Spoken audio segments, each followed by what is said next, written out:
Dear students, today I will discuss about the clavicle. Clavicle is a long bone and situated anterior to shoulder. Clavicle is also known as collar bone. Though clavicle is a long bone, but it has some unique characters. Clavicle is the only long bone that is situated horizontally in the body. Clavicle has no medullary cavity, and the shape of clavicle is S-shaped.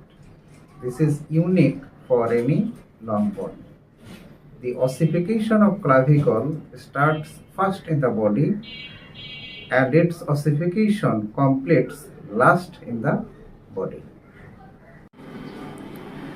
Dear students, this is a clavicle. As like any other long bone, clavicle has two ends and a shaft. The ends are medial end, the lateral end, and this is the shaft. The medial end is rounded and it articulates with the sternum to form the sternoclavicular joint. This is the lateral end. The lateral end is flat and it articulates with the acromion process of scapula to form the acromioclavicular joint. The shaft of the clavicle is S-shaped, and its medial 2/3 is convex anteriorly and the lateral 1/3 is concave anteriorly. The medial 2/3 is almost rounded, so it has roughly 4 surfaces. The surfaces are anterior surface, posterior surface, superior surface, and the inferior surface. On the other hand, the lateral 1/3 has 2 surfaces and 2 borders.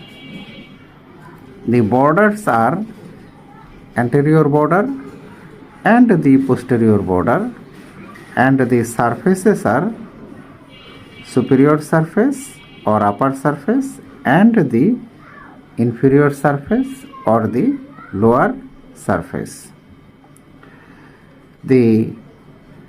At the inferior surface, at the junction of medial 2/3 and lateral 1/3, there is a bony elevation known as conoid tubercle, and just medial to the conoid tubercle there is a small shallow groove known as subclavian groove. This groove is known as subclavian groove. Now, how we will determine the side of a clavicle? The medial end is rounded, the lateral end is flat. The medial 2/3 of the shaft is convex anteriorly and the lateral 1/3 is concave anteriorly, and the conoid tubercle and the subclavian groove lies inferiorly.